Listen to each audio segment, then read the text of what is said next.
Hello, everybody, and welcome back to the Brothers Take podcast. I am Chris. I am joined once again by my brothers Adam Hello. and Eric. Hello. And we are back in the room to talk more gaming, and we are now in the month of October. Spooky month, but also huge month for various fucking game releases. Just when you thought the year was going to slow down, it's like, holy shit. Spider-Man 2, Alan Wake 2, Sonic Superstars, Super Mario Bros. Wonder, fucking Forza Motorsport, Assassin's Creed Mirage. They all come out this month. But do you know what else comes out this month that I feel like not enough people are talking about? It's the comeback, baby. Metal Gear Solid Volume 1 is coming out this month on everything. And so hopefully there'll be a whole new generation of people playing Metal Gear Solid, talking about Metal Gear Solid, learning about Metal Gear Solid. And I feel like now is a good time for us huge Metal Gear Solid nerds to nerd out about some more Metal Gear Solid. It's been a while since we've talked about it, but we love Metal Gear Solid. So we're going to be talking about the Master Collection for like a moment, and maybe our hopes for what we'd like to see in what would be an inevitable Volume 2. Like, what we'd actually hope from that package. Beyond just what game is in it. Like, what we'd actually like to see them do with a Volume 2. But we also really want to talk about this week our main topic. Of course, Konami have announced that they are remaking Metal Gear Solid 3 Snake Eater, which God knows what team that they won't name. And me and Eric got to like talk about it briefly before, but Adam was away when they announced it. And Adam, Metal Gear Solid is his fucking jam. So we have a loose idea of what the remake will be, but since all we have so far is a teaser, we would like to get into dream territory and talk about, okay, if it was up to us, what would we love to see from the Snake Eater remake? And hopefully they will be doing a lot more than what we think they're actually doing. And do stick around to the end, because Eric will also be giving us his first impressions of the Phantom Liberty DLC, which I believe is also stealth espionage action brought to the cyberpunk game world.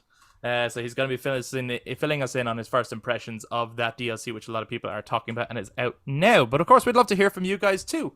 So if at any point during this discussion you have some comments or thoughts or opinions that you'd like to share, if you watch this YouTube, jump down in the comments to share those thoughts. And if you enjoy this discussion, give us a thumbs up, hit subscribe, ring that notification bell for all future content. And to those of you who listen to us on audio platforms, you can also touch base on social media, Facebook, Instagram, and Twixter at The Brothers Take, again, to give your take on on Metal Gear Solid. But without further ado,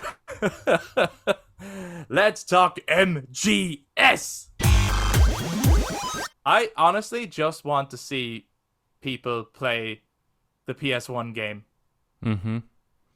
Yeah. And the PS and MGS2 and MGS3. Actually all of them. Out of all three, though, Yeah.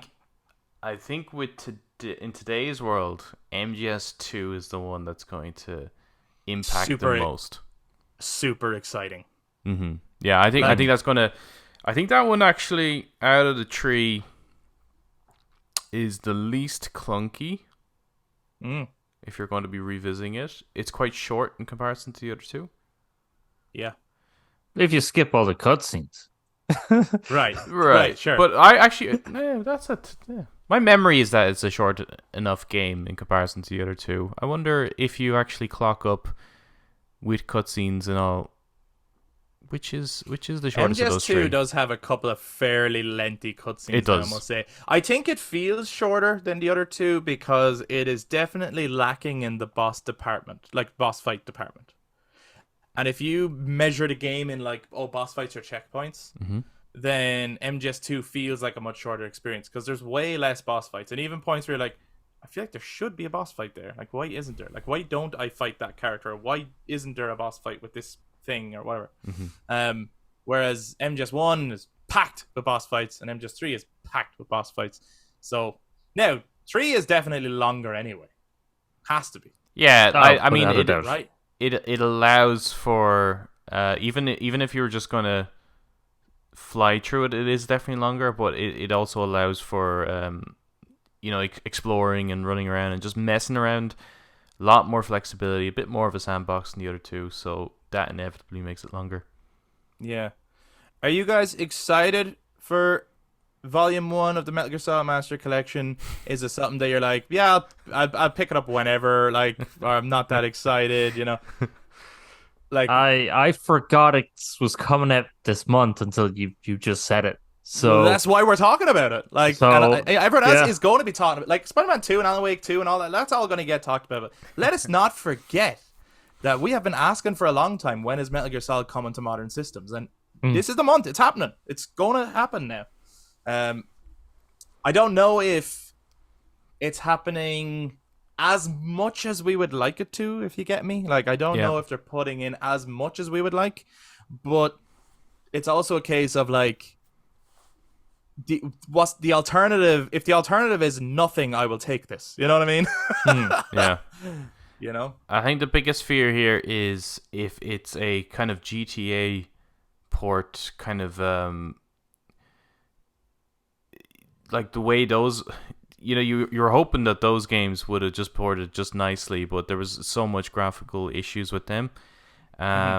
Hopefully it's not at that kind of situation, that it is well looked after, but the more we're hearing about it, it's like there's still kind of disappointments happening with the game. Hopefully it is fine when it launches, but I am looking more forward to this than I am Spider-Man 2. Like I maybe I'm just at that age now where I just want to go back and play like the things from my childhood, reimagined. So games like Resi 4 and stuff like that, like those excite me more than some of the newer stuff. So yeah, I'm really looking forward to this. What about you, Eric? Now that you know that it's coming out this month, is it something you're like, yeah, I'll get it eventually, but I don't know. But I'll wait till the reviews. Really? Yeah. Wow. Okay, interesting. I'll wait. Not. I'm not trying to say that I'm not happy this is happening. No, it's fine. You hate Metal Gear Solid. It's fine. Cool. But yeah, I'm not in the mood for watching 2 hour long cutscenes. No, that's not true.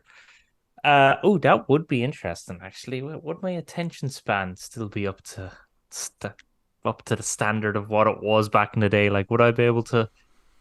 Would people be able to? Because I think people's attention span has dropped vastly. I actually get what you're getting at, because there's games nowadays where people give out that there's too much cutscenes, right? There's games nowadays where they're like, oh my god, like just get on with it. Like, fucking hell, I played barely. Oh, Last was Part 2. There was like no gameplay, and it's like actually most of that is happening in game, you know. Actually, speaking of breaking that up, the Order 1886 got absolutely bashed for its too many cutscenes, and they're like, oh, there's like 60 seconds of gameplay. It's actually fucking like hours of gameplay.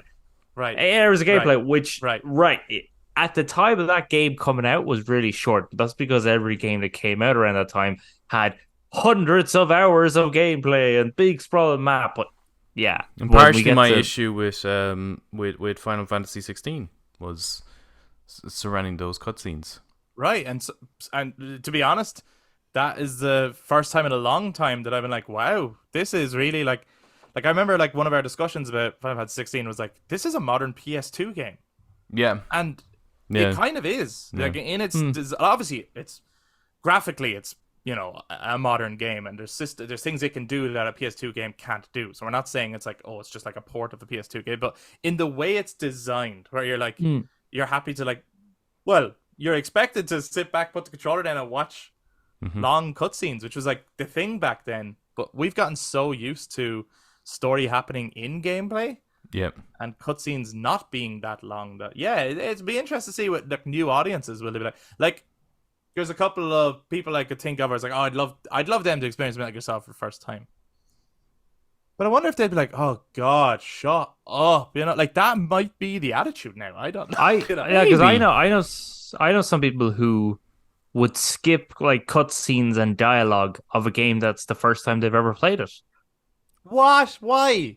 I don't know, but there's just some people they do that. So then, maybe if it's your like third playthrough and you're like, okay, I'm doing a speed run, or I'm just trying to do little extra challenges or whatever. Like, but how could you do it on the first time? Like, that's the intended experience. I don't know. There's some people that do it. So yeah, I think with Metal Gear Solid, it would be interesting to see would people like bash this like for having too many cutscenes? It's just like, Right. oh god, you have no idea what you're going into. Or will it be the other thing of like, It's a product of because its time. right, and but as well, it's a legendary game, right? These Hmm. games are legendary, and there is also that kind of pressure to like something. You know what I mean? Like Okay. that pressure to. What I mean is like you can't come out now. Like let's say, right, you get a modern generation of metalheads, right? And they're like, I don't actually like Metallica, but I feel like I can't say that at a metal concert in front of people because Okay. everyone else loves Metallica. So I'm like, okay, this is not me, by the way, but I'm Sure. like, it's like, okay, no, I love, Fine, Chris, you yeah, can say it, man. I love Or looking at The Metallica. Godfather and saying like, "Oh wow, it's so Right, shit." yeah, and you got Like it's so obviously right. like And you're not allowed to say that, right? Or like, there could be kids nowadays who are like, I love the Disney Star Wars. I actually don't like the original trilogy. It's like you're not allowed to say that. Of course, you're allowed to say it. You're just No, wrong but for saying it. You, what I'm saying is, you feel like you can't say it. Like it's not an accepted opinion. Like that's a real thing, though, right? Like that's a real Oh, yeah, thing on absolutely. the internet. Like it's like you cannot share this opinion. It's like there's some opinions you can share, but it's like no, that's wrong, We right? could bring up that kind of debate about cinema. Oh Like, God, this is a legendary debate that we had a long time ago. I feel like Not on podcast. the things that stand the test of time are kind of in that category, and Metal Gear Solid is one of them. Right? It's actually it's a work of art, but it still has a commercial appeal to it, which gamers can skip those cutscenes, and I still think they get value out of it. 2 Oh, is yeah. probably the one game that maybe lacks a lot of substance in the gameplay. That's no pun I don't intended. know. I don't agree. In comparison to the other two. But if you were to play 2, let's say you played them out of no, because like the jump from 1 to 2 is crazy though. The jump to 1 You know to what 2 I is mean? crazy, but if you were to play now, that jump means nothing to you because you're experiencing the likes of Red Dead Redemption 2 and stuff. Yeah. But so if you're just playing it from a gameplay perspective, it's not. It was a huge leap back then, but you get more out of Snake Eater, and even with the first one, there's the amount of boss fights and the variety of boss fights are so much more interesting than they are in 2. So Sure. I think from just a gameplay perspective, 2 is the weakest. But if they were to dive into those cutscenes, I think they'll really resonate with 2 the most. Oh God, yes. But oh man, I can't wait. But like when this thing comes out, there's gonna be so many like Twitch streamers for the first time playing that game is like turn the console off. They're going like, what the fuck? You know, all that Maybe, shit. I don't Like, know. it's gonna be- I hope so. Yeah, That's what I hope I don't happens. know if many people are going to jump into these games, unfortunately. I think it'd be great. That's probably more to do with the way Konami's kind of handling it. This should be a major event, nearly. Yeah, I know. And I know. It should. Yeah. But it's just like kind of just- like a, oh yeah, it's coming out, And also, Yeah. like you said as well, there's Mirage, Alan Wake 2, Super Oh, Mario, I Spider-Man think it's 2. the worst month to release it. Yeah, this should have came out in the summer.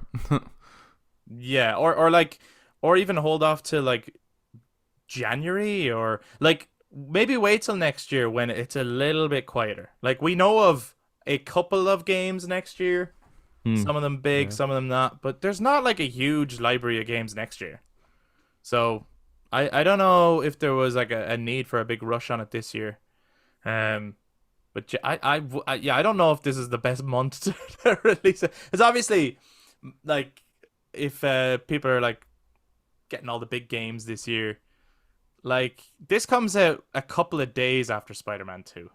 Oh, well, that's People no. are still going to be playing Spider-Man 2, Yeah. you know? Or if they're on Nintendo, they're Yeah, still playing Mario Bros. Wonder, or if they're Right, and that's the other thing is that, and I think this is why this is a major announcement, really, is that this is the first time you're going to be able to play the original Metal Gear Solid on something other than a PlayStation. It was on PC, but most people played it on PlayStation.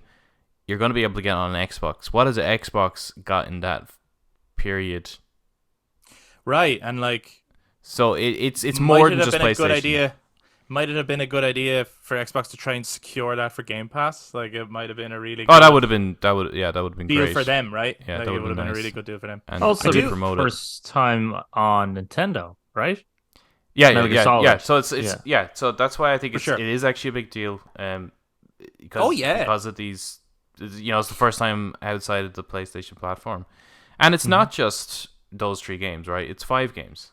I don't think anyone's really going to touch on the other 2, but they are there. might as well. It'd be good. I think that would be funny on stream, is playing some of them, because they're like so difficult to.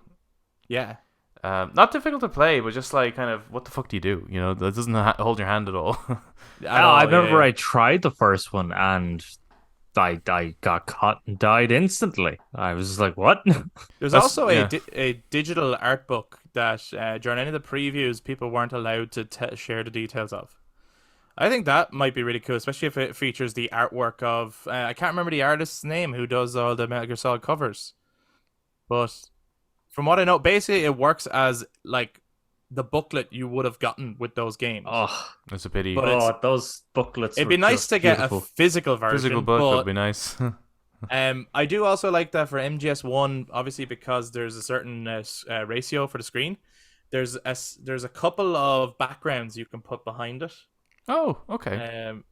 Which I've seen some of those, and they look really cool. And you could choose that, and you can also decide whether to center the screen or put it to the right or put it to the left. Yeah, that might suit streamers who maybe want to put their face beside it on a certain side, yeah. or so it feels like they've thought about that. But yeah, I'm excited to jump back into these games for sure. Now I will be probably caught up playing Spider-Man 2 first, because I know what happens in Metal Gear Solid, but then straight away Metal Gear Solid will be the next thing, and then for the rest of the year I think I care about anything else. I think that'll carry me right through to Final Fantasy, the end of the year.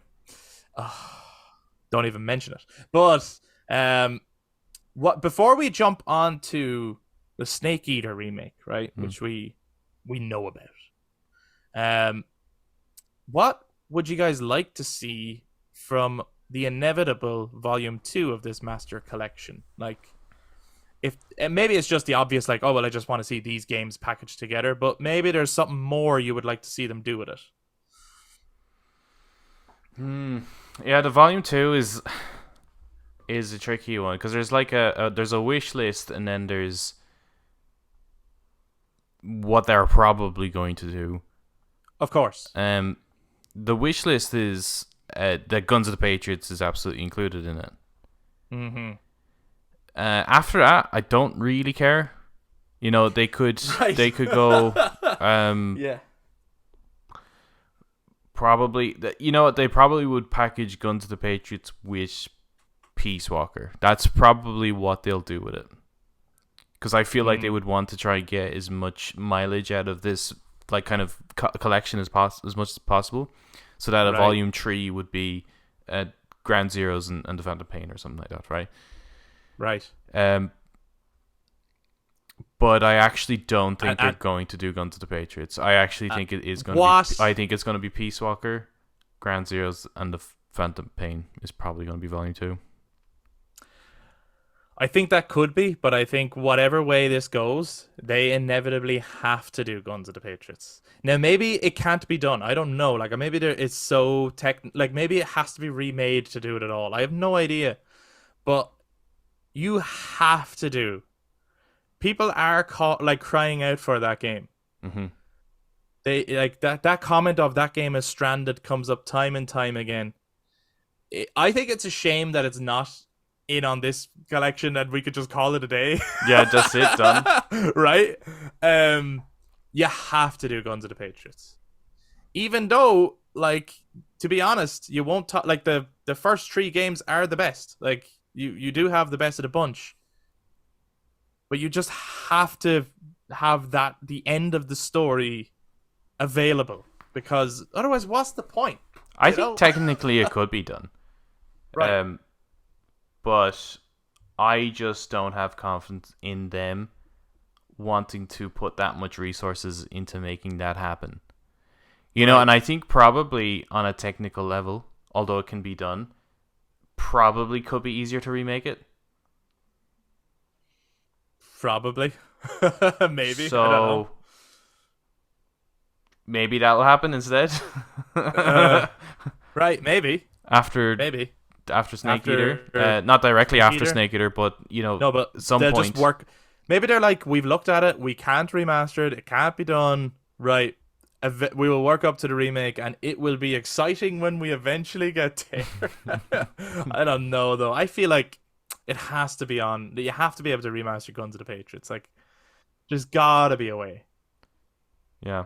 What is it about it that has it so stranded? Like, Well, because it was, and I actually think this is the only reason it was a PS3 exclusive. I think they've always had a good relationship with Sony. of course. I don't think Sony paid them to keep it on their system at all. I feel like because they had a relationship that they were continuing to develop it for the PS3, but it was such a fucking nightmare to make that game work on the PS3 that they didn't even bother try to make that work for Xbox. Right. And I think that was the decision. I think that's why they decided this was going to stay there. It's also, I think, the reason for why there's a lack of gameplay but an abundance of cutscenes, because cutscenes are so much easier to do than actual getting the game to work. Right, because you just sit back. That's animation. Yeah. You know.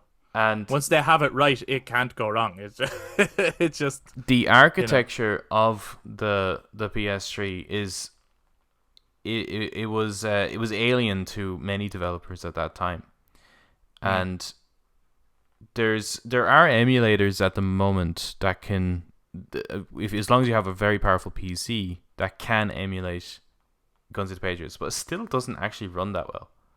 right. Yeah. So generally, when you're porting games over, they don't normally rewrite the code to make the game work natively. In most cases, it's an emulation. And what happens there is then that your system has to use a lot of processing power to try and pretend to be a different system, and then still have enough processing power to be able to run the game.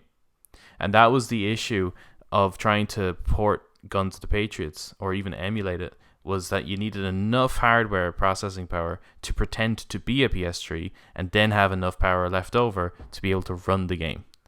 Fucking insane. So that's the issue with it, and Right. Maybe Volume 2 is only that game because it takes so much work. I mean, I doubt It's it, that- but Eric, what would you like to see from Metal Gear Solid Master Collection Volume 2? Yeah, Guns of the Patriots. Right. I would want to have on it, but with Adam talking, it's like when you, Chris, say when a game is going to be released, and we wish that you just said the game is going to be released earlier. Right. You're always like, so it's just like crushing that hopes that Guns of the Patriots will be on Volume 2. But I would imagine, hypothetically, let's say they had Guns of the Patriots on Volume 2. Yeah. They would probably also include, if Substance and Subsistence is not on this Volume 1, they're probably going to be on Volume 2 with Portable Ops. well, I'm System. pretty sure Snake Eater Crazy. is technically Subsistence. The Right. one, Yeah. the one that's Because on I think this it connection. includes that content, right? Okay. It has right. the So- first two Metal Gears. Yeah. Okay, fair enough. So I think Portable Ops will probably be included Wow. Really? with this. Yeah. So they actually probably won't do. I hope to do Guns of the Patriots, but the way you're talking to them, they might not do it. So they probably actually have Guns of the Patriots, Peace Walker, Yeah. Ground Zeroes, and then for Volume 3, a finished Phantom Pain. That is a dream. That is That's an definitely a dream. absolute pipe dream. I gotta try as another possibility, right? Right. It's not gonna Metal Gear happen. Solid- No, it's probably not. Especially no. What I'm No, about to say. what you're about to say is not gonna happen. What I'm about to say is absolutely not gonna fucking happen, right? But it would be This great. is the dream, though. would This be is what I great. want to happen. You fucking ready for this shit? Yeah. Right. Metal Gear Solid Master Collection Volume 2, available on everything, Right. is Guns of the Patriots. That's not going to run on the fucking Switch. Guns of the Patriots. Oh Jesus, right? yeah. Right? Guns of the That's Patriots, definitely not gonna happen. Metal Gear Rising Revengeance, and the fucking Twin Snakes on everything, right? And then Volume fucking 3 can be the Big Boss Collection, Peace Walker, Ground Zeroes, and the Phantom Pain, because that feels like a trilogy. But I'll just not get that. Yeah, I kind of feel don't give like a shit about I that. think Volume 2 is probably going to be that. It's going to be that collection. Probably, right? Probably. And what I would love afterwards, though, like okay, so what I would want is in Volume 2 would be Guns of the Patriots, Ground Zeroes, and the Phantom Pain, because I think logically that just makes sense to be able to include it that way. Or you kind of need to have Peace Walker in there. Maybe Guns of the Patriots and Peace Walker, right? As one thing? Oh, man. I feel like there's not enough Well, content there. Peace Walker is a long game. Yeah, I Yeah. know, But yeah, okay. but I and would people when love they're it, people finished, love then it. right, I would love the kind of it's not like part of, it's not the main collection, but like a concluding collection, like just to be able to add on to the end, which would be then the likes of, I think the Twin Snakes would just be unbelievable to have somewhere on a collection. I would lose my mind. Portable Ops then as well could be included there, and then Metal Gear Rising on that. That I think is so like, funny. as a three-way collection, I think that would be actually incredible, because then you have It'd be so fun. another Solid Snake adventure, another Big Boss adventure, and then another Raiden adventure, all on the one. Right, and you know what as well? If it was packaged that way, because these are the Metal Gear games that you don't have to play. Like, you don't have to. you don't, because yeah. you've already played that. That one's not canon, and that one is like a distant future that we don't care about, right? Yeah. But they're fun. Yeah. They're fucking fun. So do it. Yeah, because all three of them are like, it's like, are Do you they? remember are they Portable actually- Ops? Portable Ops was not that fun to play. No, I'm referring more so to the other two. But Yeah, the other two were fun to play. Portable Ops was It was okay, but it wasn't enough to want to finish it necessarily. But it is. It wasn't enough to start it. those are like, those are certainly, are they canon, are they not kind of games. And, yeah. Right, yeah. It will be fun to jump into them. But I really do think the Volume 2, unfortunately, is probably going to be Peace Walker, Ground Zeroes, and the Phantom Pain. that sounds more right, and even just the thought of, because it's like, I think they could get Guns of the Patriots working on the PS5 and the Xbox Series X. Yeah. But then when we mentioned the Switch, Yeah. but then, I mean, maybe this will line up. I mean, we could be talking about the Switch successor at that point. Yeah, Which I is don't know. going to be a stronger machine, right? It's going to be a more powerful machine. I mean, apparently, they were running the Matrix Unreal Engine demo on the Switch successor. I mean, Yeah, but that's really impressive. Yes, but that's natively, right? You try and Yeah. emulate it, it's a different story. So I think Yeah, but Guns what of if the they Patriots, do a bit like, what if they do the kind of work that, like, they're not going to do as much work as Square Enix, but what Square Enix did with Crisis Core, where they got it to a that level would be, where yeah, it's be like, incredible. Yeah, I mean, come on, like, that'd be just. but I mean, But I know they're I think- not Square Enix. I think so. I think ultimately that's the thing here. It's like it's hard to get excited for the future of Metal Gear Solid, because I think this company has really just almost abandoned the industry a little bit and haven't proved themselves at all. We don't know what they're actually capable of. This current Konami, they really need to hit the ball out of the park with this, as well as the remake, just to show the future of the series. Which we're going to talk about next, but yeah, you're right. Like, they got to win us over. They got to, and maybe they will. Maybe they will. And maybe, like, and as well, like the Silent Hill 2 remake that's coming as well. Like, maybe it will get to a point where it's like, oh, fuck. Like, Konami have new blood in there, and they're killing it, and there's talent in there now. They have new teams, and, like, maybe they will actually surprise us. And it's like, oh, this is not the Konami that we've known for the last 5-6 years, whatever. But that they've, been kind of absent from the games industry. Like, maybe they're ready to make a genuine comeback. But that's, we'll see. But let us know, guys, what you'd like to see from subsequent volumes of the Metal Gear Solid Master Collection. And it can be as pipe dreamy as we just said, or if you want to just get into the logistics of, look, this is what I think is actually going to happen. Do Acid share. and We'd acid too. love to hear from you. Yeah, the acid games, yeah. We'd It'll love be to hear Ghost from you Babble. guys. Ghost Babble. Fucking hell. Wow. And There's a Snake's blast from the Revenge. past. Snake's Revenge. But moving on to what will really be our main topic this week. We had said before, we had hoped the rumors were true. We had bought into the rumors. We had discussed it many times. What would we like to see from a Metal Gear Solid remake by Bluepoint? We were really like buying into that, waiting for the day that they reveal it in the perfect way. The snow was falling on the black screen. The beginning of The Best Is Yet to Come starts to play, and a bit of text just goes, kept you waiting, huh? And then the word remake just comes up in the font of Metal Gear Solid, and everyone loses their shit. But that didn't happen. What happened instead was the other rumors turned out to be true, which is a remake of Snake Eater. Now, based on what they've said, and all we have so far is a teaser and a couple of interviews, based on what they've said, it sounds like this is going to be a Last of Us Part 1 situation, where it's a remake of Snake Eater, scene for scene, exactly as it was, using all the original voice acting and all that stuff. That's what it sounds like, but we don't know for sure until we start seeing more of it, right? But let's just play the dream game right now, you know? What a dream. Let's just fucking... If we could decide what would be in the Snake Eater remake, or if they could surprise... If Konami could genuinely surprise us with, actually, this is what we're doing with the remake, what would you like to see? And I don't want to make it sound like, by the way, that, because it's not MGS1, we don't give a shit. Like, Snake Eater is an amazing game, by the way. We love Snake Eater. It's not like it's like, oh no, Snake Eater, But it's just that we had so many high hopes for the possibility. It's just why start with the third one, right? Yeah. That's what it feels like, right? But then, or is it the first one? Well, that's the chronological argument, right? That's we're starting at the origins of the series, but yeah. So, with that in mind, what would you guys like to see from a Snake Eater remake? And maybe it is just exactly as it was, scene for scene. Eric, I'll come to you first.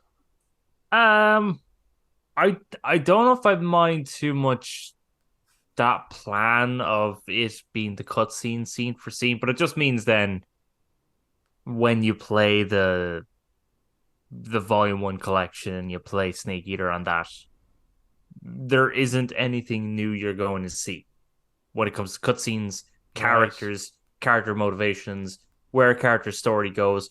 All that's going to be the same. So that's the kind of only issue in that.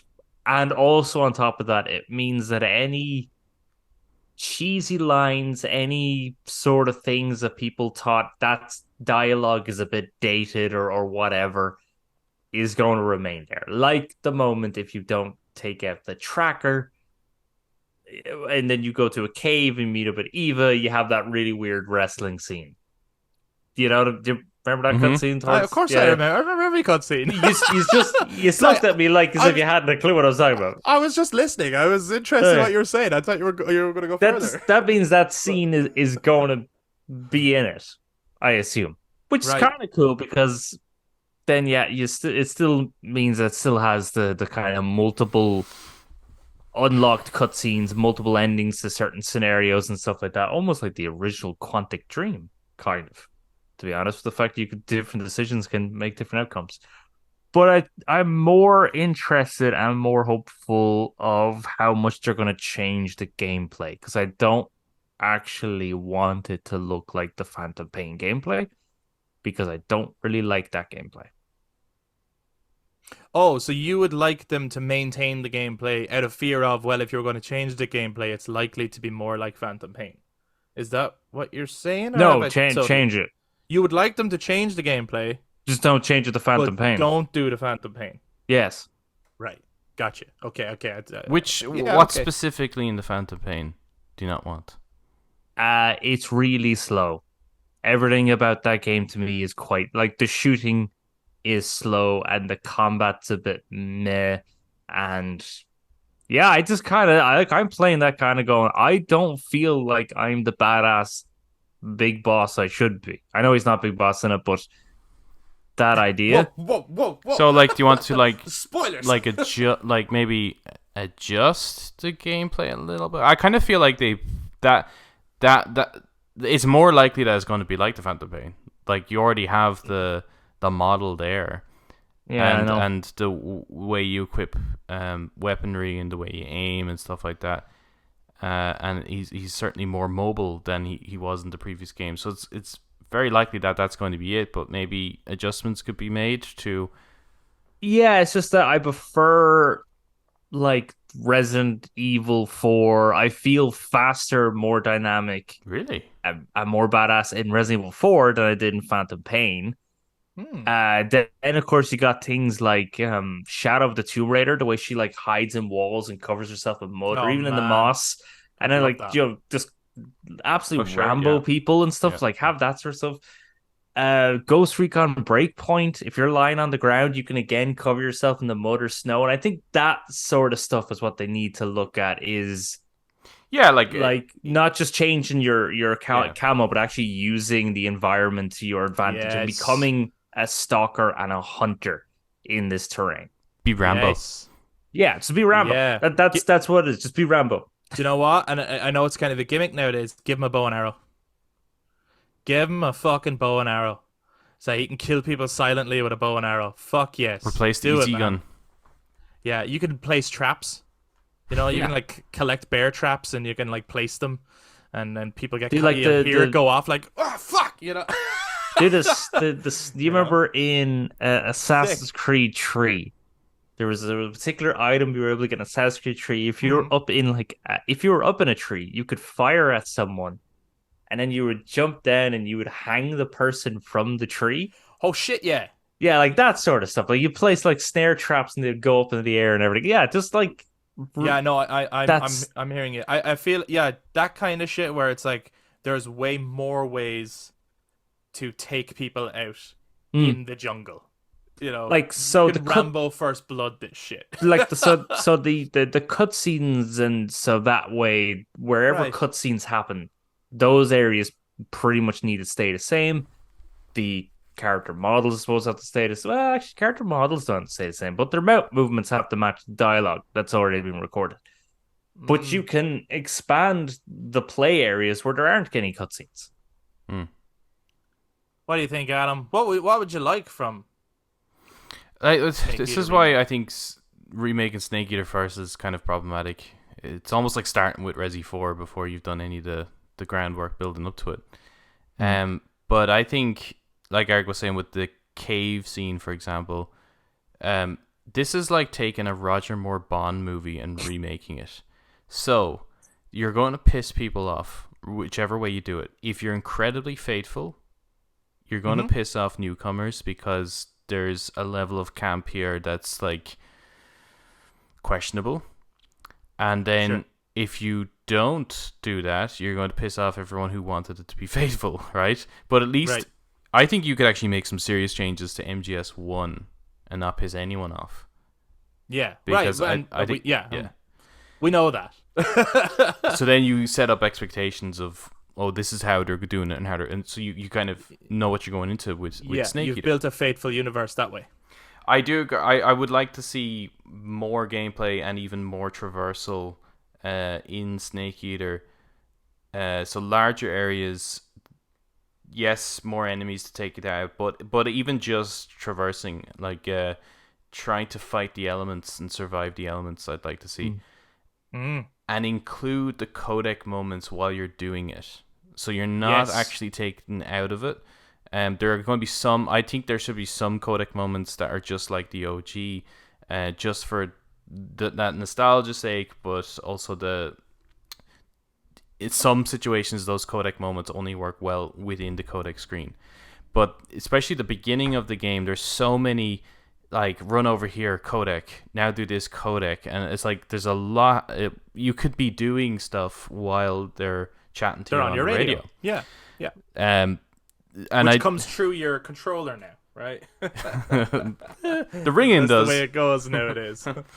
and And the cutscenes as well, like what I was saying with the how people might perceive the Volume 1 collection here, right? What's people's attention span nowadays? Yeah, I do think sticking scene for scene and pace exactly like the OG one makes no sense. Why do it? So I think the cutscenes need to be retaught. How much of it could actually be told through gameplay?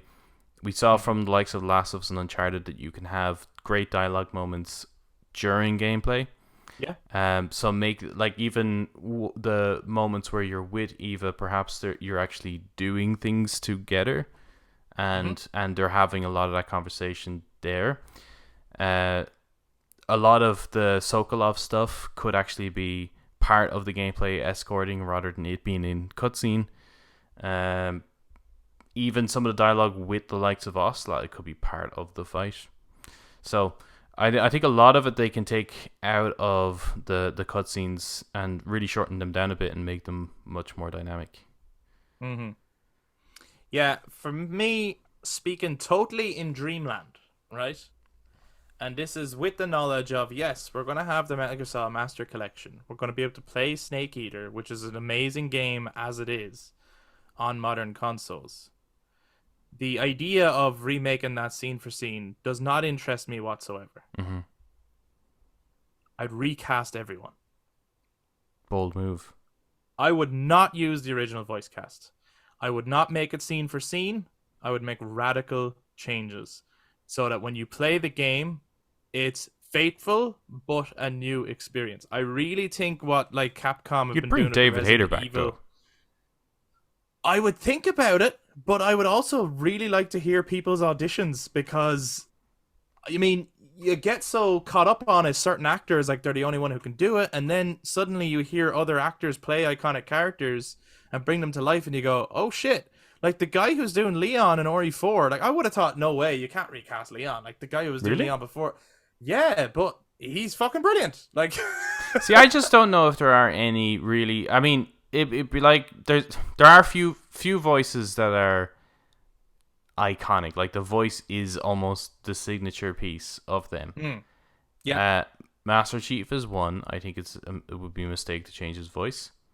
Right. It's like while he was around Batman, why would you not get Kevin Conroy when you can, right? Yeah. It's a bit jarring playing Origins. And what was the other one? Marcus Phoenix, right? There's certain voices that, like, if you change them, you're changing a huge part of the character, which was one of the biggest fuck ups with the Phantom Pain and Ground Zeroes.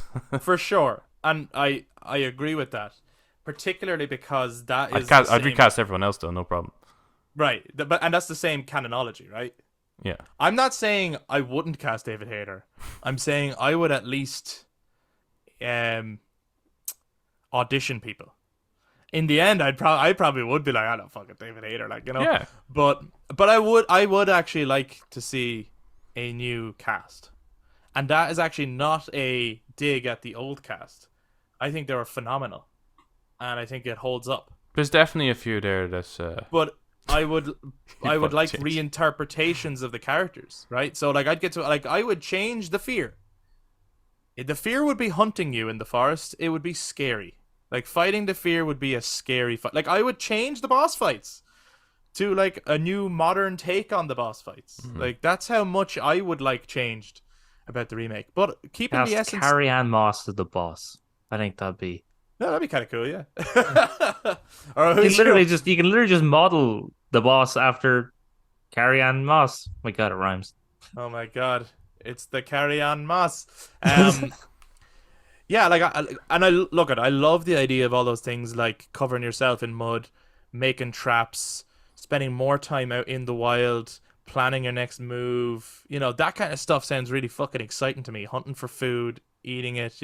Maybe there's campfires, and at campfire, like it's like you can eat the food raw, but if you go to campfires and cook it, you actually gain more stamina. I don't know, like other ways of like creating more of a gameplay loop where you will spend more time doing side stuff because it benefits you.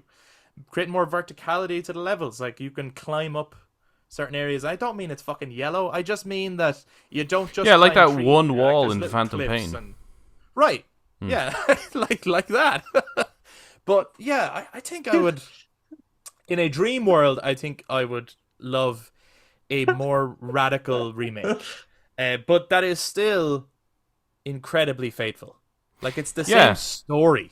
Same it's but the same different. beat. Yeah. Basically, we want the Final Fantasy VII approach to this fucking game, right? It's like Yeah. it's like when you are playing it, you're like, oh my god, it was just like that. It was nothing like that. But like that's right.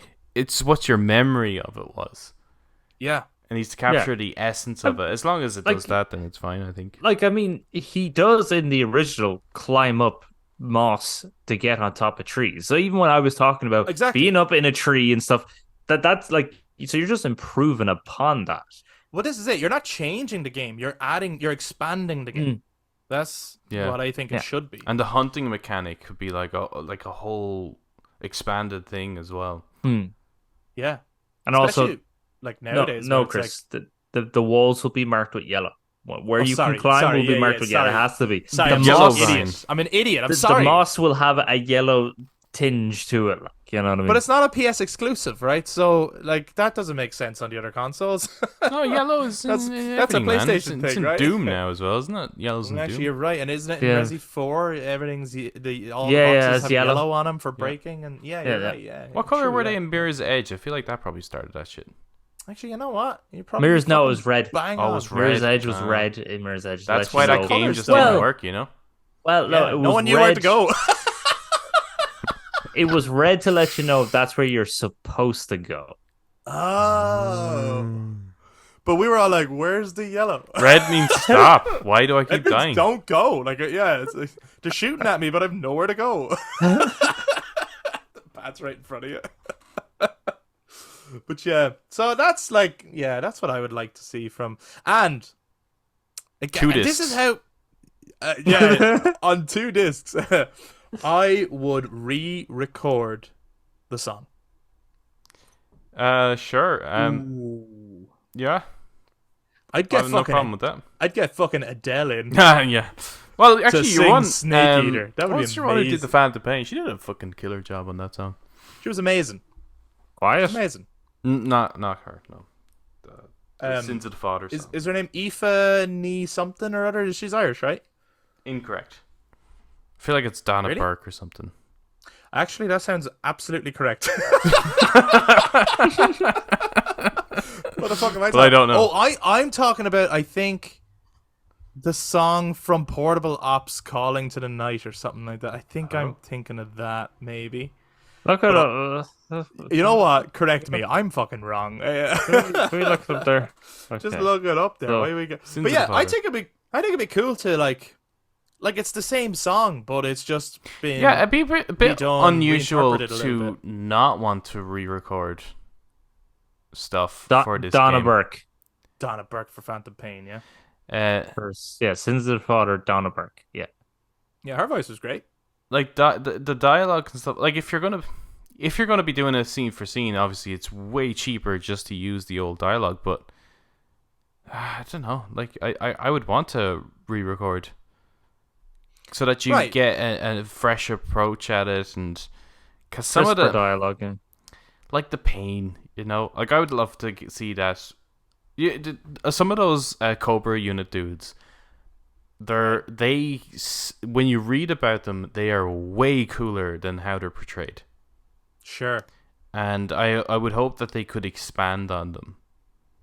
Yeah, I also just think like when you think about a remake in that sense, that kind of reimagining, but faithful reimagining, like how would you do the end fight differently?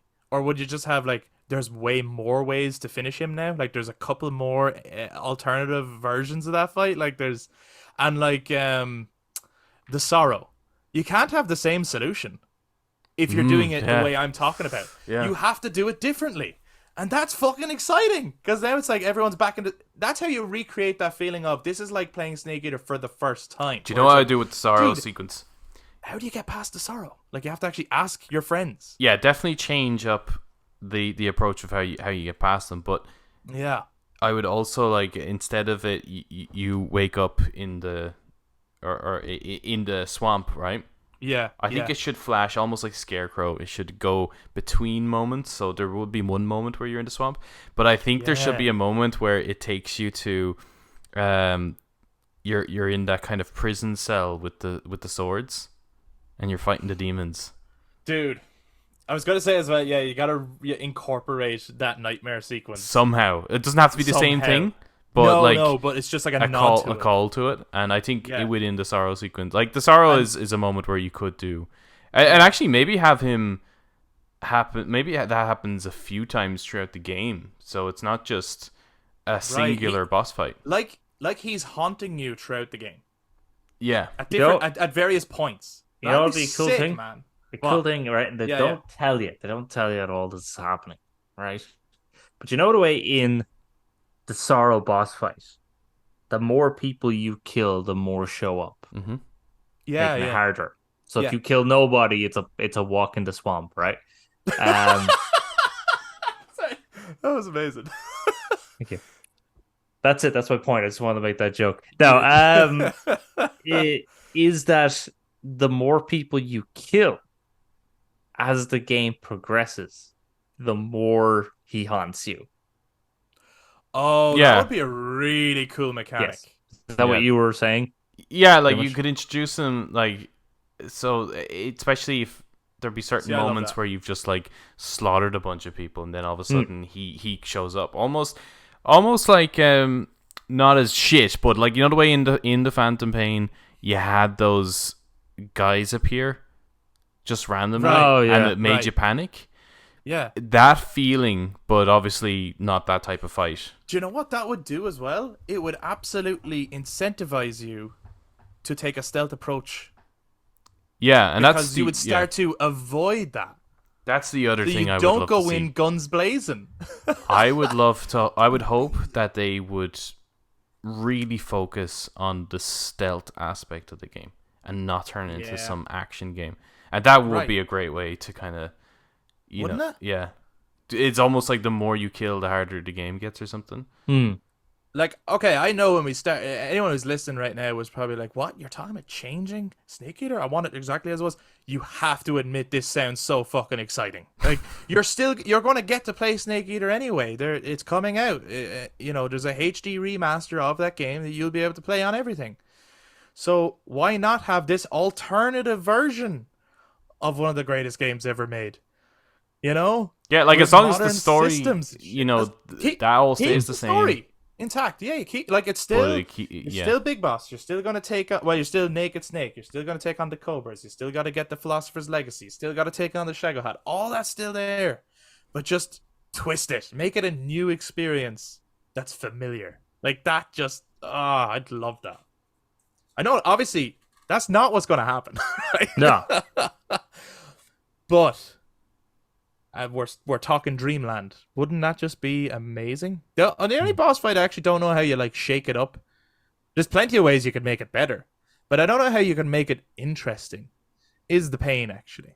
'Cause I feel like with all the rest of them, there's things you can do to make them more interesting encounters in the game.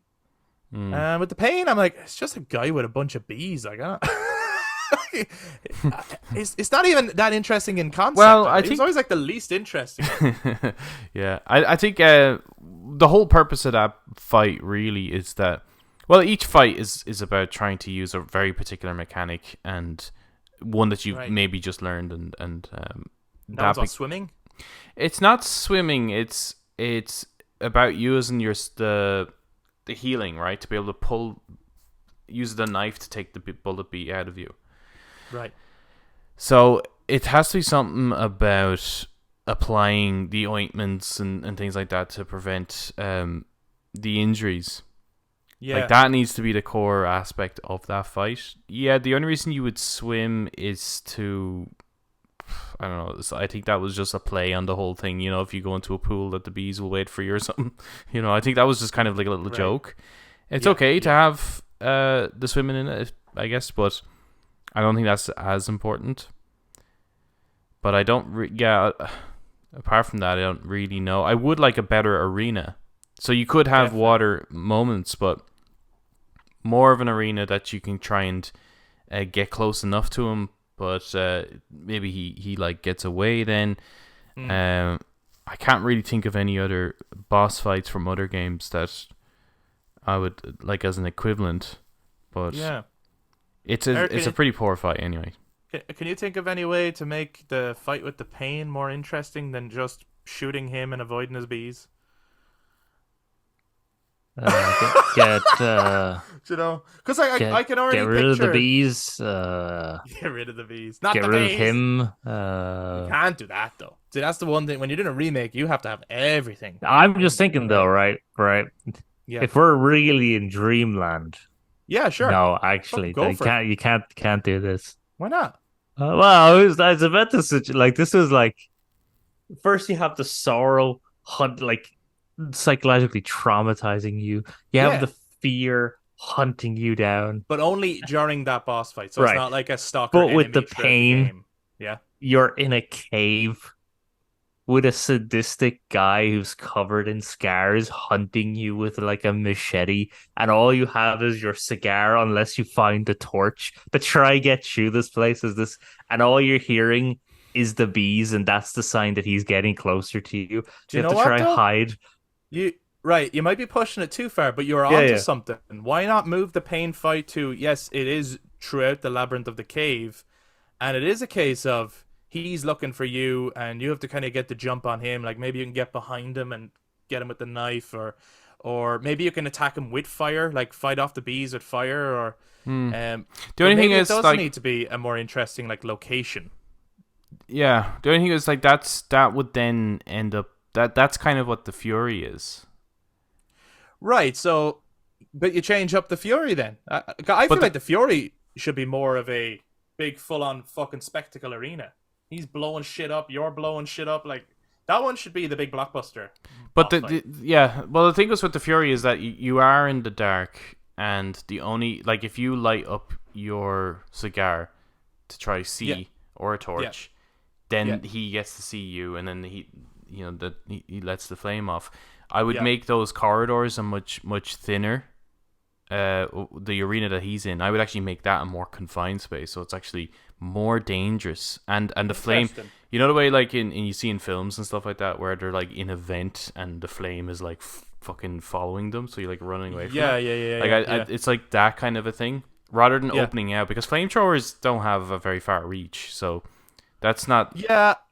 Oh just, yeah, his boss fight was very strange because I always just stood at the very top and just sniped him because Sure. he kept running Yeah. up and down this atrium essentially.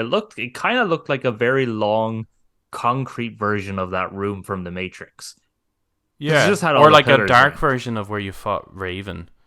Yeah. I guess when I think about like reimagining that, like I think about him with the jetpack. So I think about him more like flying around and raining fire down on you. And you're in the fucking AA gun. Ah!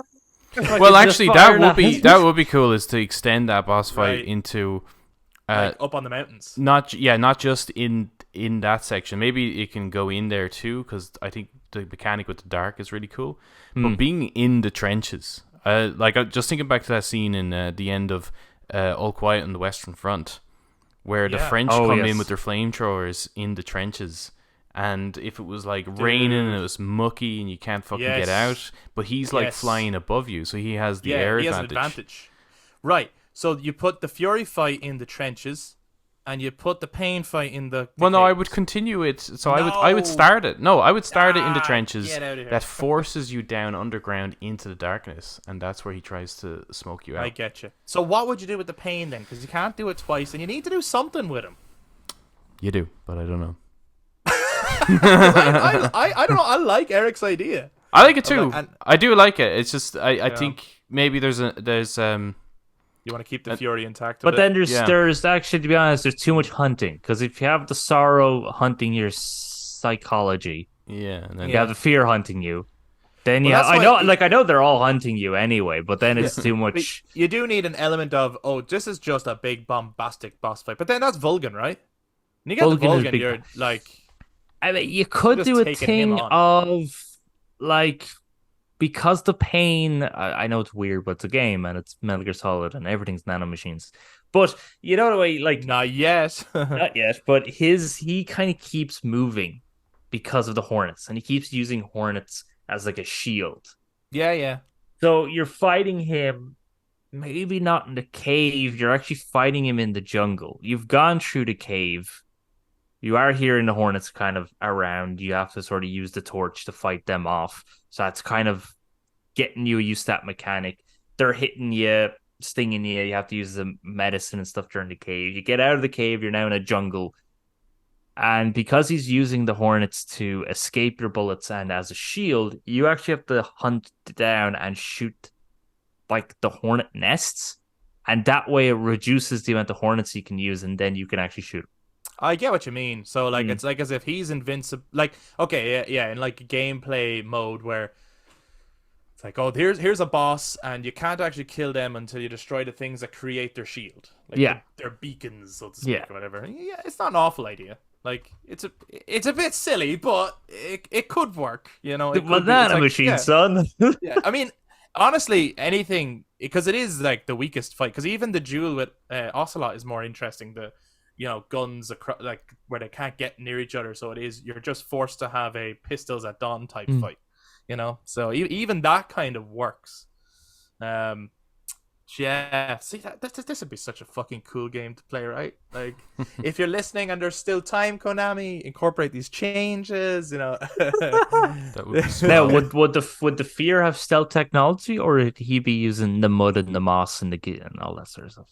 I personally would reinterpret him that he does not go invisible. Yeah, same. That it's more so that he's using the elements. But yeah, in fact, maybe yeah. Is that like a moment where you like that's where you unlock the ability, let's say, right from there onwards? So like maybe from each boss fight you're gaining something, you're learning something. So now from his fight you now have like the mud kind of camouflage idea, right? That like or the you traps. start off with just the basic camo change because right you need that from the beginning. But it's like now you have a more in-depth version of it or something. Yeah, sure. Yeah, this sounds fucking cool. I'd play the shit out of this game. Is there anything else that you would love to see changed or added? Or I would like the expanded? Shagohad boss fight changed. I always thought that fight was... I like the fight with Rex. Rex is good, and the fight with Ray is incredible. But the Shagohad always felt a bit... it's just... it's not that interesting being in this little kind of small arena shooting this guy who's controlling it on top. I don't know what they could do with it, really. There hasn't really been an interesting Metal Gear fight apart from... Well, I think Guns of the Patriots probably had one of the more interesting ones. But when you're a dude shooting at it, I think 2... They peaked with 2, I think. Yeah, 2 is pretty cool. What if you got a tank? Fight fire with fire. I think it's probably more the arena. I think the arena of it. Like I think maybe that's it. Maybe that's the thing that these boss fights need is moving from arena to arena. Like the environment changes. Right, and the boss fights have stages. They're not just. It's not just get that life bar. Which they kind of do anyway, but they kind of do, but it's just like do that again, right? Yeah. It's, like with Vulcan on top of the Shagohad, you do fight him maybe 3 times or something, but it's all in the same place really. You know, apart from the highway chase, which is great, and I would go way more bombastic. Like I would think, the convoy chase in Uncharted 4. Yeah. Go that nuts with the highway chase. Yeah, go wild. yeah. I would remove. This is like one thing I would actually remove. Yeah. From the game. Sorry, purists. I would remove the Eva injured sequence. I think it doesn't. I think it hurts the pacing, and actually, by the time you get to the end, it does nothing anyway. It's literally when you get there, it could be just Eva goes to start the plane, and you go take on the boss. I actually don't think you need that whole Eva sequence. It's a good opportunity to build up tension, though. It is, but it feels like you're ramping up to the end, and then it feels like maybe a sequence like that needs to happen somewhere else. No, I think there is a good moment, but it doesn't necessarily have to be that type of gameplay. Right. Like thinking about it, maybe this is your first time ever playing it, right? Sure. What they need to do, because I think when you're playing it in the OG version, you're just like, oh, this is just a repeat of Emma, right? It's just this bit again, only now I get to heal her injuries. Mm-hmm. But they could redo it in a way where it actually seems like she is dying. And you maybe are not just telling her to follow. You're a fireman carrying her. On your back. Running. The music's sad and dramatic. Yeah, People like which is a kind of that is kind of a mechanic from Phantom Pain where you can actually pick people up and you can still sprint and shoot and all that kind of shit. And it's like it's more dramatic music. The rain is like fucking really pelting down.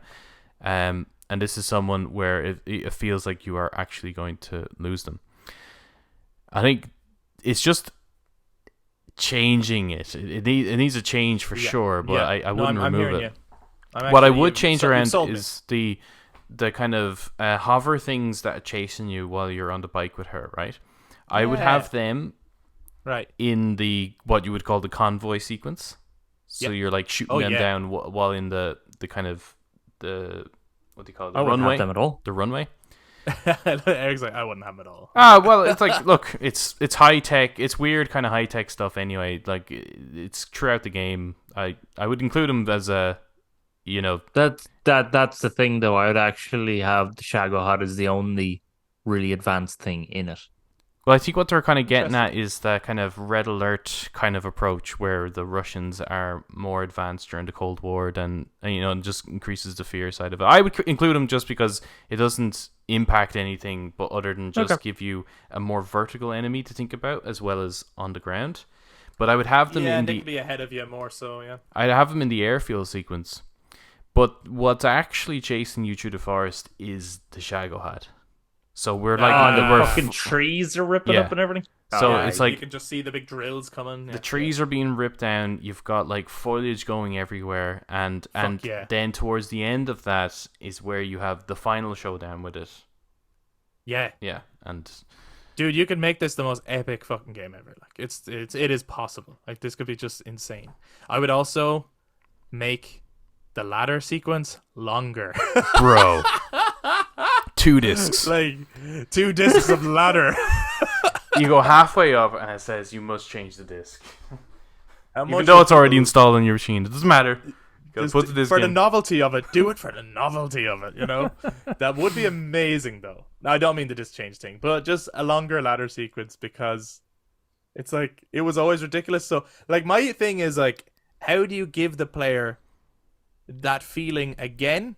Yeah. Who has played it before, but also that feeling for just newcomers, right?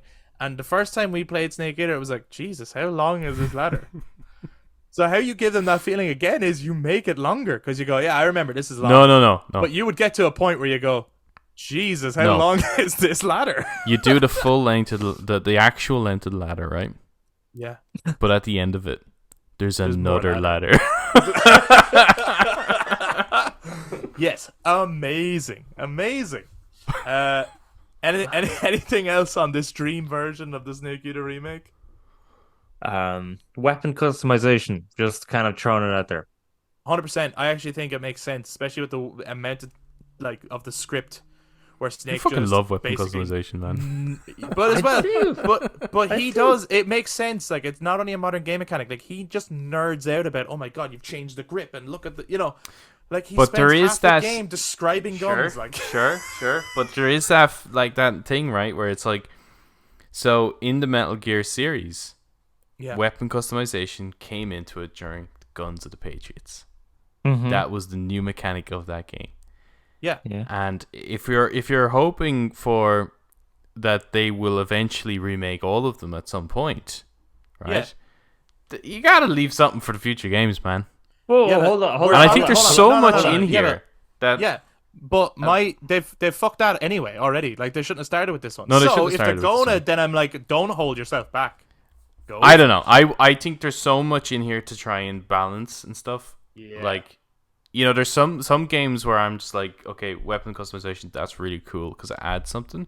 And there's other cases where I'm like, I'm not even gonna fucking touch this. This is just an unnecessary amount of. Yeah, but Eric is gonna touch the shit out of it. Hold on. Yeah. There's Adam. There's weapon customization, and then there's weapon customization. Okay. Yeah. Oh yeah, so I hear you now. with 3, all you're doing is you're putting on attachments to your weapons. Okay. That's it. All right. So like Right. maybe a flashlight or a laser. Flashlight, laser, silencer, scope, extended mag, dual mag, that type of thing. Jesus right? Christ. Right. Okay. What else do you want? Hold on. And surely cosmetics though, right? Right, and you change Flames the and shit. You change the Put a paint or spoiler on the something back like of it. that. Makes go faster, man. Some hydraulics. But with Metal Gear Solid 4, Right. you're then customizing the actual like the barrel, the stock. You actually customize the full type of weapon I because love it. Guns of the Patriots. Like fucking gun is in the title. We should man. play Starfield. That was one of those things when I got to it in Starfield. I was like, "Fuck this! I'm not arsed with this. I'm just gonna pick up whatever weapon you have, sir. I'm gonna pick that up." Well, it depends on whether they do it the same way as fucking Fallout 4, because it was awful in Fallout 4. Right. It was insane amount of customization. Yeah, but it was also really stupid because I It's also just would like to stupid. see a snake eating minigame where you have to push the button prompts to eat the snake. Would you include Ape Escape in there? Yes. Yeah, and little green frogs everywhere. I think And, technically they can't. in different locations to where they were, or they probably can't do Ape Escape, but the green frogs need to come back, and they're not in the same locations, so that the hunt for them is brand new. You need a new guide or walkthrough to find them all. I mean, that was fucking But that was annoying. But the rewards are the same. Like you get the bandana for the infinite ammo and that kind of thing. Was that the bandana or was that the stealth? I thought that one was the bandana. That one. Am I wrong? No, Maybe it was definitely stealth. How did you get the bandana? Bandana is by Don't kill anyone. capturing the legendary snake. You capture the legendary snake, right. and you get Do those bandana, again. I think. Only this time, make the legendary snake a boss fight. It's a big mad boa constrictor Yeah. that you gotta take. I'm joking. Okay, Jesus, calm down. No, everyone. don't. Keep talking. That's how you got it. But the But, frogs was definitely the stealth, yeah. But Yeah. was there anything for? Well, actually, there was. All the bosses. If you don't kill the bosses, you got their camo. You got their camo, yeah. Except for the end, because I found it out the hard way by tranking the end, and then it turned out no, you have to make him die by old age to get his camo, and I was like, fuck. Yeah, I had to keep going. yeah. I got everyone else's camo except for the end. And like, I'd love to see that reinterpreted. You know what I mean? The Like, end? It's like that was already amazing. Yeah.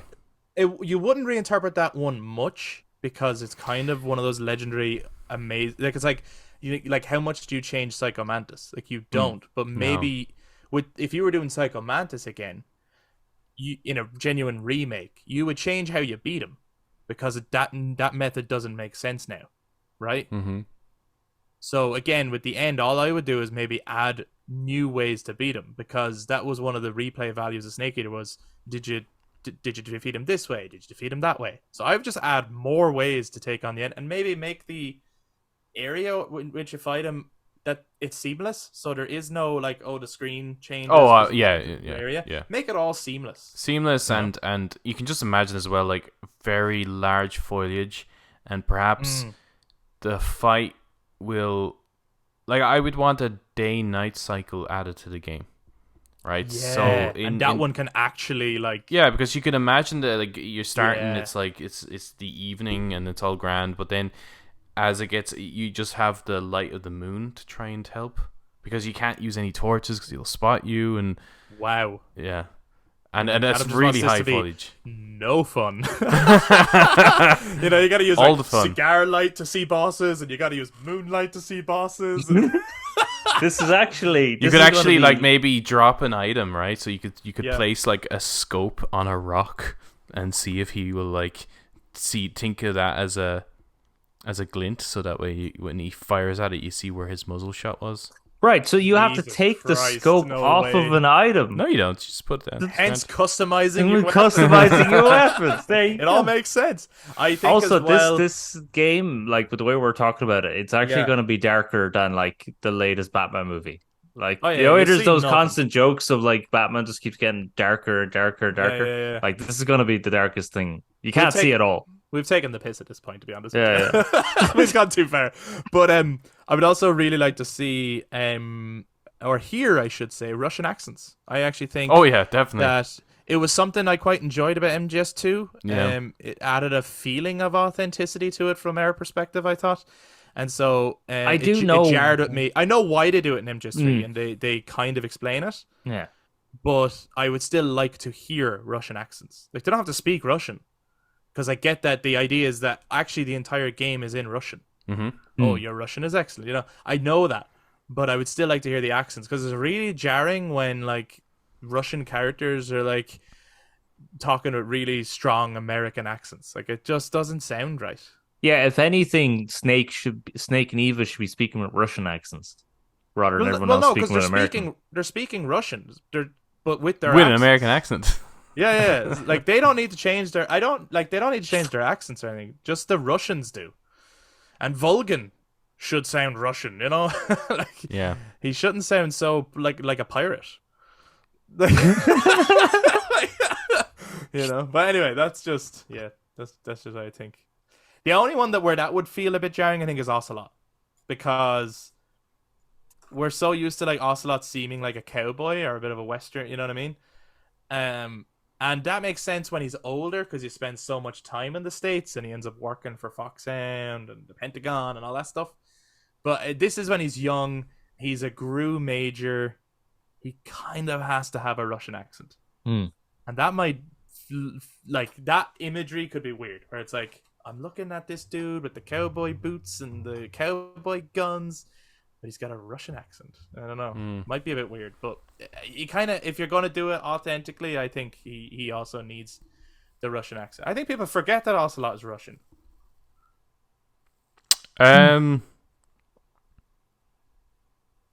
I mean, there's an asterisk next to that, but Yeah, I get you. Actually, maybe it needs to be like an ambiguous accent where it's like, we're not sure where you're from, yeah. because he's such a spy. You know, he moves around a lot, so maybe it needs to be a bit more like a neutral accent. Yeah. I don't know. Anyway, I'll stop going on about the accents thing. I guess that's not that important. Guess not. No, man, it's super important. It's really not. Yeah. Johnny needs. Who knew? Well, it's probably a Russian equivalent of Johnny, but I'm sure Johnny is just a fairly common name across the world anyway. Like, it's not really, you know, Jonovich. Jonovich or something. Okay, cool. I think that's probably enough dream talk there for Snake Eater Remake. You know, always a fun Yeah, one. it's not gonna live up to. No, it's absolutely what Yeah, it's we gonna be just crap now. talked about. Yeah, but lads, those of you who are listening, all right, lads, would love to hear. Would love to hear your dream versions of Snake Eater, and maybe it is just that you're like, no, I do want the Last of Us Part 1 approach. I want it scene for scene, but just modern gameplay in terms of moving the camera around and having more convenient controls. Like, maybe that's what you're more interested in. Share it with us. But if there's like other ideas that you have of like, oh no, this is how they could like shake up the gameplay and shit. I just remembered something. Go on. I know give it to more us before of we it, move on. right? Yeah. So, Yeah. do you remember there's a certain moments where if you actually put a bomb, I think it was like C3 or whatever in that game, in the food supply at certain stations, and you blow it up, after a while, the soldiers start to get really hungry. I think I'd love them to expand more on that. I did not know that. Did you not, man? I didn't That game is fucking know so that. fucking deep, man. That's amazing. It's so deep because It's I great, know dude. that you can kill the end before you have the fight at the end. Yeah. You can. I noticed You that. shoot the red barrel beside him, basically. Yeah, but if Yeah. you could wreck their food supply. They get hungry, and if you have a rotten piece of food and you throw it down, they'll actually eat that, and then they'll get fucking sick and they'll probably die from poison. Dude, yeah. So you we can want more of definitely that expand shit. on things like that, and it could be more than just like not just putting bombs on their food supply, like other things too, where you could Well, like, poison. Yeah, like yeah, It's but poison their food. I mean, not just food supply though. I mean, like, Yeah. there's other things that you could maybe mess up on them that Yeah, will like affect them in some way. mess Like, with their arm, like maybe they have a weapons shipment or something like that, and then all of a sudden there's a certain section later on in the game. If you had, because you know like the sequence where you're in the swamp, you can actually shoot the end, just there, and that yeah, skips his entire fight. yeah, So things like that, like if there could be a moment that like if you intervene, it could be a side quest. It's not actually like a mission. You go off this way, you mess with a weapon supply. Later on down the line, maybe it's a fight with Gru soldiers or something like that. They don't have a particular weapon to be able to take you on. Or Right. if you just don't bother with that, they have that weapon, but it means you get to get it then. yeah, yeah. You know? But I think as well, like, another cool like way in which you could interfere, where it's like, oh, it is something from the original game, but like, like the labs that you go in and you're disguised in, and if they Yeah. catch you, they sound the alarm. Yeah. Like, if you sneak around and get to the point where you can cut like the power to that, then when you go in, the alarm won't work. Things like that, where it's like you can sabotage. Wasn't that Yeah. that was Like, actually, it won't tell you how to do it. You just have to go explore and find out you can do it. Yeah. Yeah. That'd be but awesome. that was in the original, wasn't it? You were actually able to sabotage the alarms. Were you? But like it was know. a thing. You had to go find the alarm. I think you press the button and it would turn it off, or it was you press the button and you turned it on, and then everyone ran away because Oh, everyone you thought, could definitely sound the turn it alarm. I on, remember yeah. that. Yeah. I thought Well, that was guys, if you watch YouTube, jump down in the comments, and maybe as you're playing the Snake Eater remaster in the Volume 1 collection, as new ideas come up as you're playing it, fucking like share them with us. Of like, oh, actually, they could do this or they could do that. I'd be so sick. Let's build this dream version of Snake Eater. But also, look, it'll be interesting to see what they actually do with the remake. So if you're watching YouTube, jump down in the comments, share your thoughts. If you enjoyed this, give us a thumbs up, hit subscribe, ring the notification bell. To those of you listeners on audio platforms, touch base on social media, Facebook, Instagram, and Twixter. But to finish up today's episode, we would like to get some first impressions on another stealth espionage action experience, which has been brought to Cyberpunk 2077, and it is called Phantom Liberty. Eric, am I right that you play as a spy? you're brought in by someone that's known as a netrunner. Netrunners are essentially really good hackers in the world of cyberpunk. So she works for the president of the new United States of America, and she ropes you in by promising a cure for your condition, which is the fact that you're dying. That's essentially the whole plot of it, is that the persona of Johnny Silverhand is slowly taking over your body. So she essentially promises your cure if you were to help with their situation. So you go to Dogtown, and the plane, it's coming down into Night City, but then it gets shot down by some missiles, crashes, and you have to go there to save the president. And so now it's Save the president.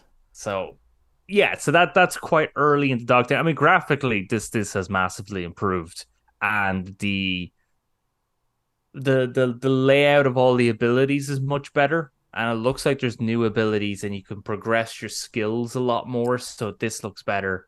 The they've added in cyber psychosis. So if you give yourself too many cybernetics, you can actually start to lose your mind, which is a really that's fucking cool thing. Yeah. You don't now, clothes in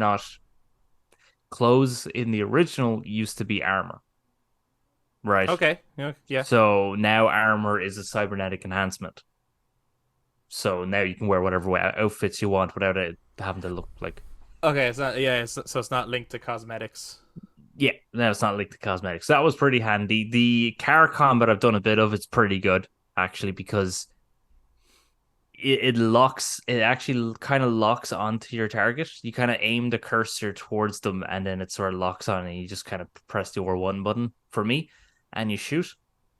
The haptic feedback for driving is nuts, because there actually is genuinely have to really push on it to put my foot to the pedal.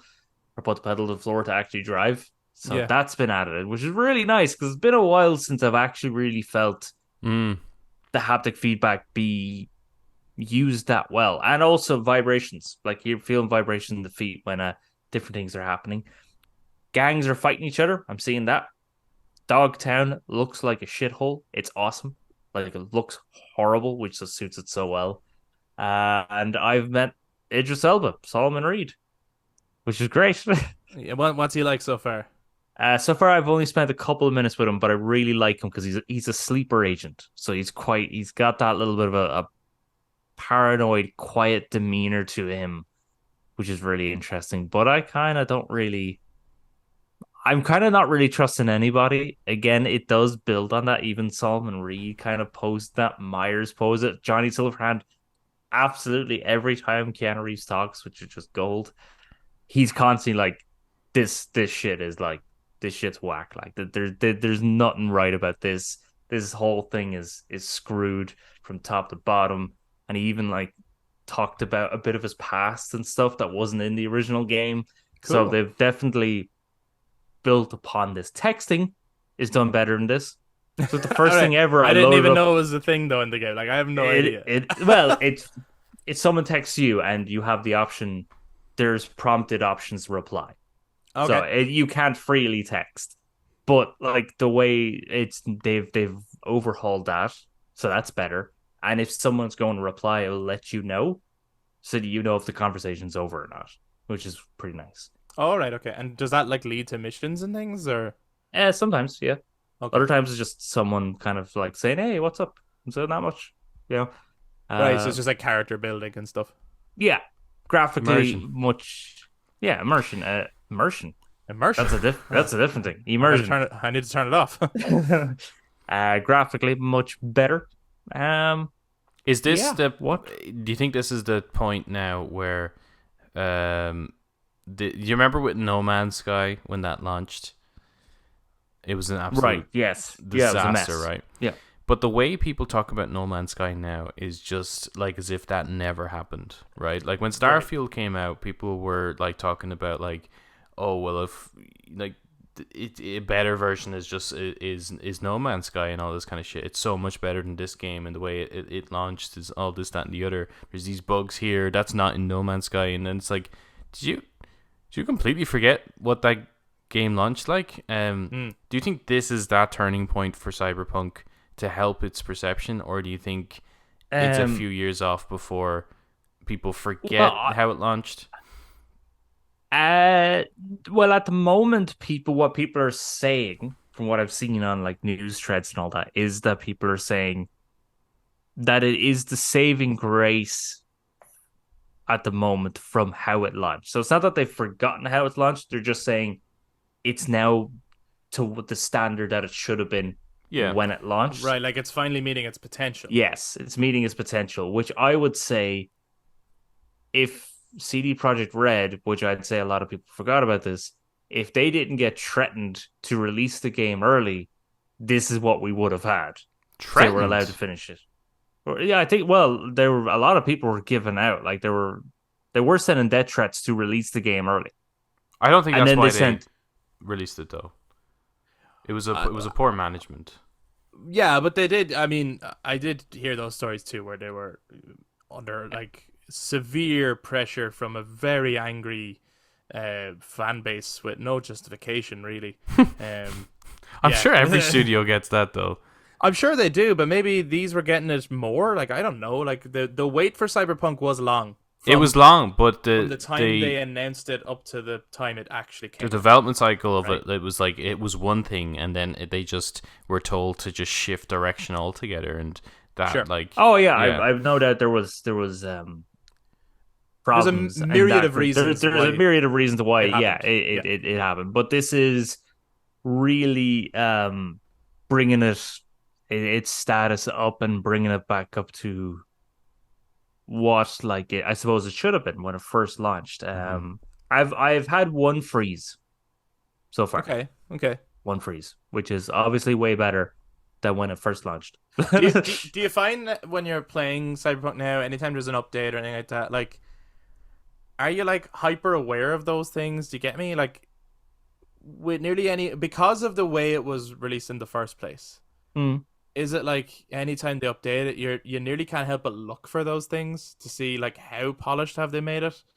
Versus like if this Um, was just like, oh, the game just released this way, like you probably wouldn't even put any pass on a bug once or a freeze once because it'd just be like, oh, that was a bit weird, but on I go.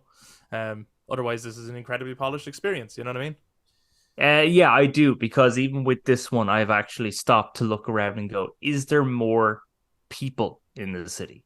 Yeah, yeah. There kind of is. I'm seeing a little bit more traffic, as in genuine cars driving. I'm seeing a little bit more of that. But I was looking for like, is there smoke coming out? Is there like steam coming out of vents and stuff like that? I am looking around for that stuff because I suppose, yeah, with the updates happening, I'm expecting more of that. And not really. But there, it just looks like there's a little bit more to people and a little bit more to traffic. The cops, there's a lot more cops around, and they hunt you down viciously. I actually did at one point accidentally drive over someone when there was a cop car right beside me, and so I was really violently getting chased down. But I think it was because I was in Corpo Plaza, which is the heart of Night City.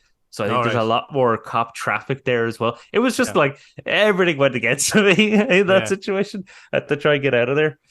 Um, so yeah, and I know that if you build up to 5 stars, you get what's known as Max Tech, which was in the very first trailer of Cyberpunk 2077 that was ever released. Max Tech was there. Oh, Yeah. so they've like finally kind of delivered on a very long promise then Yeah, I in think that regard. yeah, because I don't really think cops ever chased you. I don't really think they ever had a presence. I don't know if Max Tech was ever really. I think they've been mentioned, but I don't know if you ever really see them in the original game. So now Yeah. they'll actually come after you, and it's like a boss fight essentially, because they're just Right. Yeah. enhanced with all the cybernetics. So, are you enjoying this DLC so far, and would you recommend it? I suppose because like, I'm seeing great reviews for it, but from your experience, I'm liking it. I am like I'm very intrigued because there is that like Snake Eater, that political espionage of who's the good guy, who's the bad guy, am I on the right side, am I on the wrong side, am I being played, mm. what's going on here. So I am very intrigued. I will definitely play it. I will definitely clear it, and then I can give a full review of it. Mm-hmm. And if you like Cyberpunk 2077, I would recommend it. Very good. Okay. What if you didn't like Cyberpunk 2077? Well, this is just more of Cyberpunk 2077, so if you don't really like But, that But like, what if your game. problems with it are the The issues that technical it, problems. that it Like, do you launched with? think Oh, well have then they, like have they like fixed it enough to be like, no, yes, seriously, retry it? they fixed that long ago. Okay. Okay. Okay. They actually fixed those problems long ago. Yeah. I always wonder.